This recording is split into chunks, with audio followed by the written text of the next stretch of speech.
Hi, my name is Zhang Mei. I'm the founder of WildChina, and today we're going to talk about Dunhuang. Dunhuang, I first visited 25 years ago, and it still remains on top of my list as one of the must-visit places in China. And we choose this place to launch my product videos about visiting to China. Why is that? There are three reasons. Number one, it has the most dazzling collection of Buddhist art spanning over 1,200 years in hundreds of caves.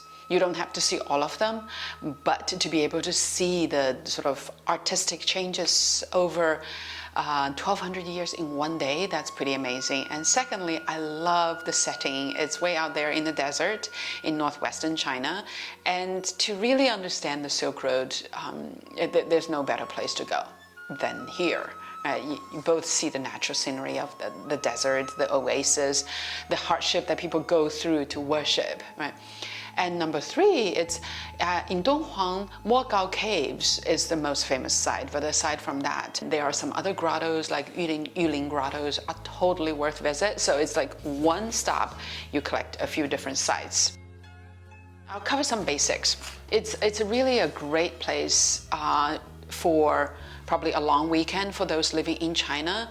But if you have the time and interest, a week, 2 weeks, of course, any place you can visit repeatedly. I would say 3 days is probably the minimum. 2 days is too short. And then what time of the year to visit? I love a quote I once heard, when it rains, culture doesn't go away. And I truly believe this is true everywhere. Yes, it does get sizzling hot in the summer, over 100 degrees and freezing cold. It actually dips down to 0 in winter. I'm talking about Fahrenheit. Still, that's very, very cold.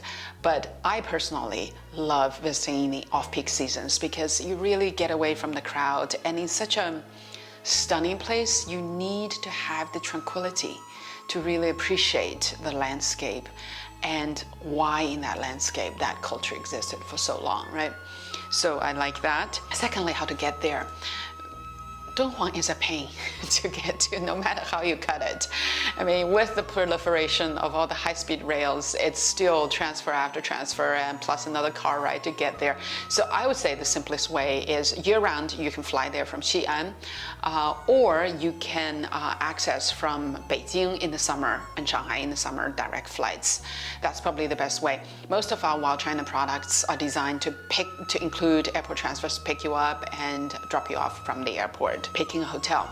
We've always used the Silk Road Hotel. It's great. It has a rooftop bar where you get to see the sunset or sunrise with a cup of tea or drinks in the evening.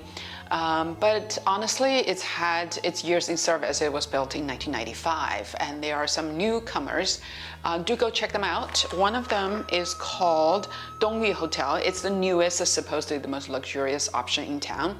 I know it costs more than $500 starting from that range because there are only 18 rooms. There's also another one called Dunhuang Shanzhuang, which is on the grounds of the Mogao Caves. The English name is Morgal Hotel. I've never been to either of these new places, but the latter one, the Dunhuang Hotel, Mogao Hotel, you really live on the ground of the Mogao Caves. For that, I'd love to give it a try, right? Number 4, our experts. You really need to meet Schmid. We have a podcast and a YouTube conversation with him. He is a resident scholar in the Mogao Caves, and he's been there for years. He lives there, he speaks Chinese, he knows the local bar scene, restaurant scene. Besides, of course, he has a PhD from UPenn, focusing on Buddhist art, Buddhism, visual culture, actually. So you really, and by the way, he's a great storyteller, so you do want to visit Dunhuang with him. Some other inside tips. The Mingsha Shan, which is the singing, what is it called? It's called Singing Sand Dunes, is iconic. It's the most famous site, but be aware it is a tourist site. So there are gonna be tons of tourists, and it's also fenced in, literally with like barbed wire and cameras, etc. So you can't really go out and explore the wilder desert. But it's dangerous, right? So you do want to explore the wilder part of the desert with someone local, and we do that. If you are inclined to be a more physical person, I highly recommend biking from Dunhuang City to the Morgal Caves. It's 25 kilometers. hot through the desert or cold through the desert, but both Neo and I, without talking to each other, had a similar first approach through our hard work to the caves. And really through the hard work, you get to appreciate how incredible our ancestors were in building those sites. Some how-tos. How to get inspired, videos and books. Videos, you want to check out two resources. One is called Getty Research Institute and the other one is Dunhuang Foundation. Both of them have been working officially on site for a long time. Particularly Getty has been in Dunhuang, has been working on their Dunhuang projects for a long time, so they do know what they're talking about. In fact, I believe the current director of Dunhuang Academy used to work at Getty. So make sure you watch those videos, and they have some footages of the caves that are not open to public, and those are particularly interesting. This is a list of books recommended by my colleagues. Compensations of Plunder, How China Lost Its Treasures by Justin Jacobs, and it recounts the story, I think, of the 1920s. And second book is The Gobi Desert, The Adventures of Three Women Traveling Across the Gobi Desert in the 1920s by Mildred and Francesca French. And the third book is Sacred Oasis, Caves of the Thousand Buddhas, Donghuang by Irene Vincent. Dunhuang was an old pronunciation. Lastly, be aware since the pandemic, you need to reserve your tickets before you go because there's a capacity management quota.